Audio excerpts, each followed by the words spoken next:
Indija in indijski trg predstavlja najpomembnejši izvozni trg te jeseni.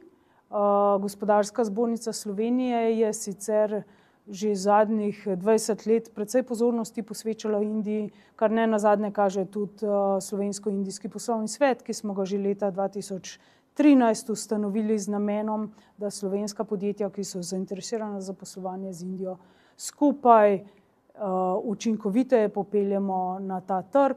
Veseli nas, da je današnji dogodek še en v nizu letošnjih dogodkov, ki osvetljuje priložnosti na indijskem trgu.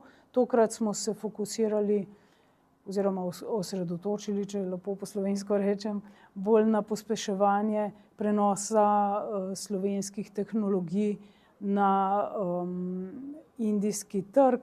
Zato smo imeli tudi strokovnjake iz Indije, ki so te priložnosti še posebej izpostavili. Seveda smo pa s pridom izkoristili tudi ta moment, ki ga prinaša prostotrgovinski sporazum, ki bo podpisan med Evropsko unijo in Indijo kot nek pospeševalnik ozaveščanja slovenske poslovne javnosti o priložnosti na indijskem trgu in konec koncev skušamo podjetja spodbuditi pri diverzifikaciji tako izvoznih kot investicijskih aktivnosti na tujih trgih. In tukaj Indijo zagotovo umeščamo med najpomembnejše trge priložnosti